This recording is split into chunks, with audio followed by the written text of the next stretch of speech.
Hey guys, okay, real quick, I'm about to do like a goddess lock. You know that I use yarn as my base.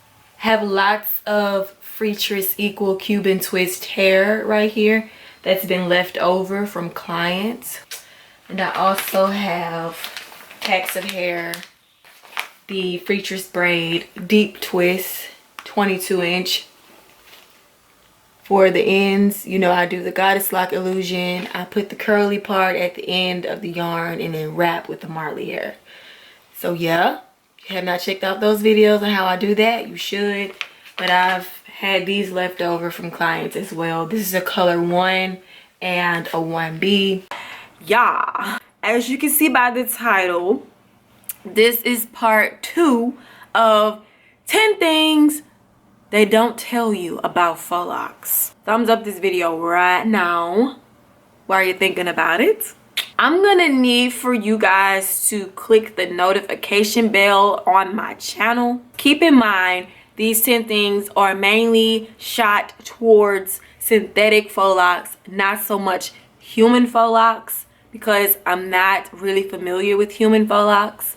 Also, it's not really for crochet locks as well. So enough talking, let's talk about these 10 things. Number 1, the biggest one I failed to mention in the first video. Faux locs will, I repeat, faux locs will eventually unravel. If one of your locks happen to unravel, which they will, something may come undone. It happens. It's faux locs, y'all. There's a lot of cons when it comes to this hairstyle. So you might want to keep, however your stylist sealed your hair or however you sealed your hair, you might want to keep that sealant on you. Whether it's a cigarette lighter, nail glue. I keep a lighter on me. Before the whole lock comes undone, I catch that flaw and I light it.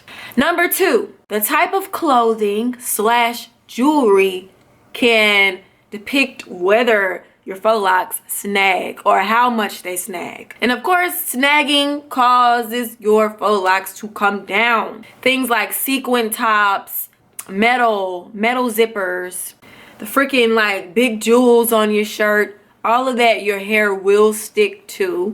And if you're like me, you happen to hug one of your friends who has braces, the hair gets caught in that too. That was embarrassing. I had to act like I was hugging her for a whole 10 hours until she got the hair out of her braces. I know, yucky, I'm sorry.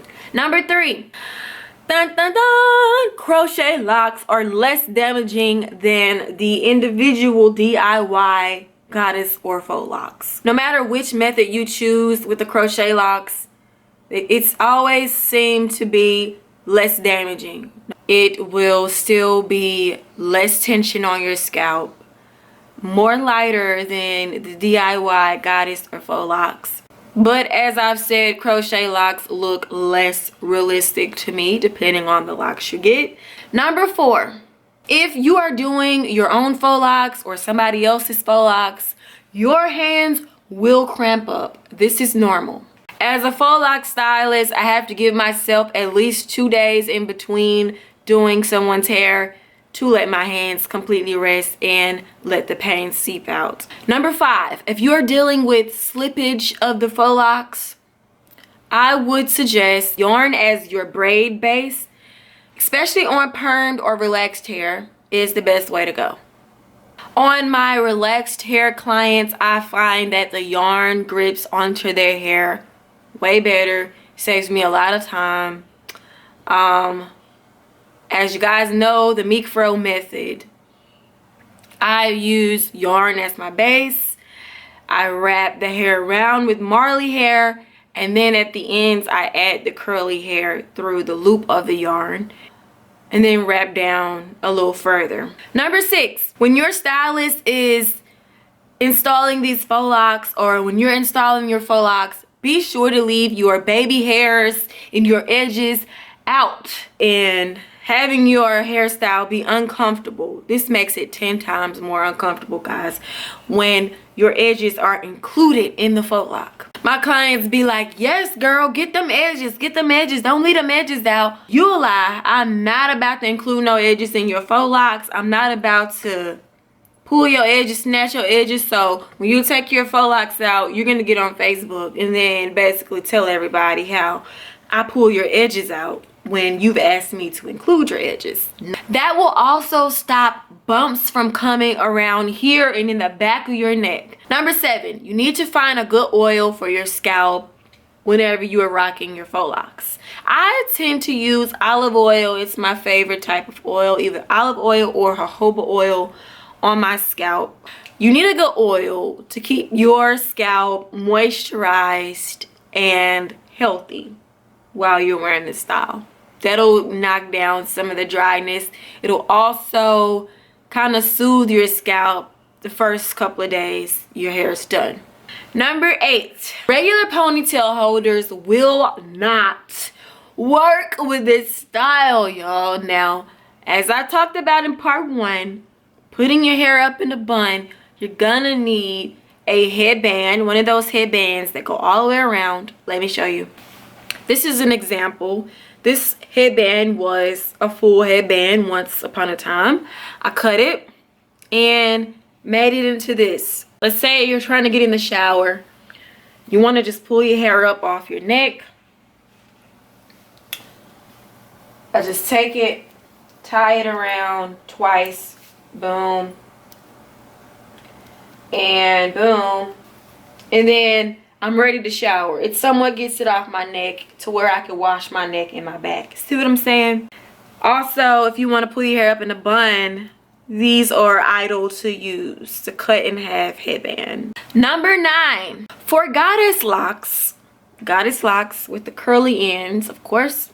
The more curly hair you have, the more high maintenance. As you can see here, the majority of my style this time around is filled with mostly curly hair. That was the style I was going for this time, but I noticed with that,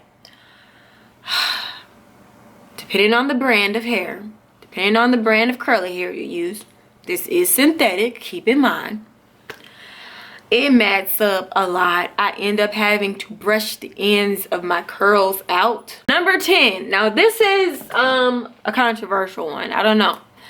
But it's been an experience of mine. Like, I've always experienced this. Number 10 is the wider spread out your parts are, the more itchy your scalp is going to be. That's what I noticed. Now when I make my parts smaller, I don't really have that issue. Not as much.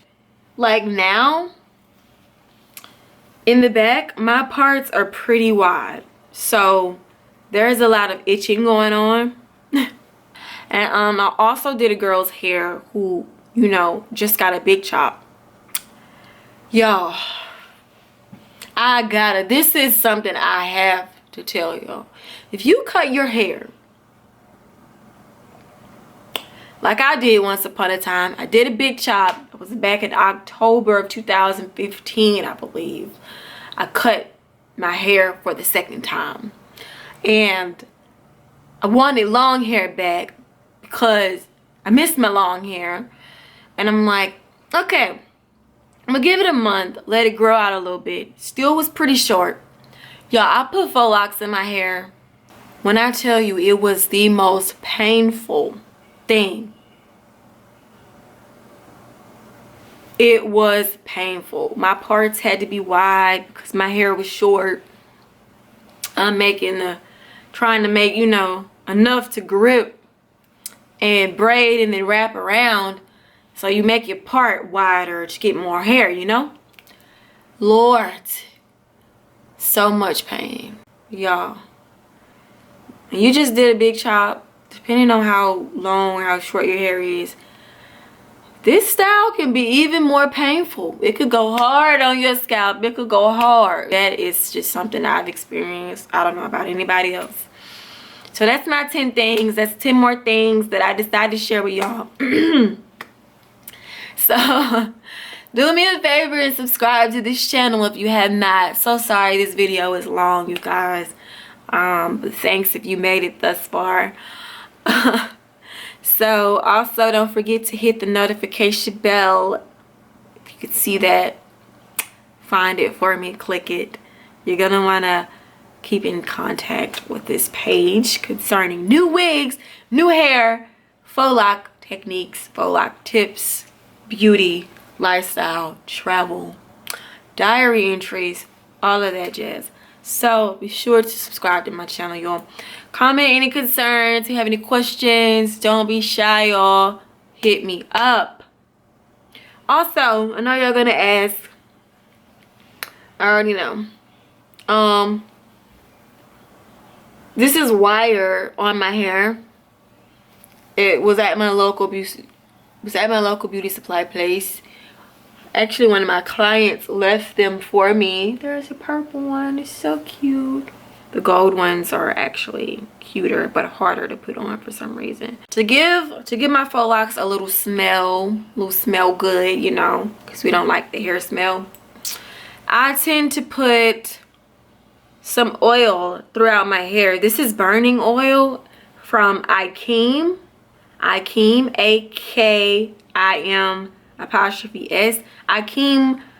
Akim's burning oil. I have it in Dolce & Gabbana and baby powder. Baby powder is my favorite. So yes, this smell lasts up to a week in my hair. It says burning oil, but I think it's just like regular oil, like fragrance oil. And I find these in my local beauty supply place. You can find them in most. If not, you can find them online. I love the baby powder one. It smells delish. Sometimes I put them in my like hot spot areas to where the smell will come off and ricochet into everyone's nostrils that walk past me. But yeah, a lot of people ask, oh my god, you smell good, what do you have on? It's this. So, and I have not gotten around to using this yet, but it smells yummy too. So yeah, that's it for this video, you guys. Just thanks so much for watching. I'm just showing you my hair now. Showing you my hair. It's not that long this time. I didn't want long locks. They're not heavy. So yeah, that is it, y'all. Thanks for watching. We'll see you guys in the next video. Peace.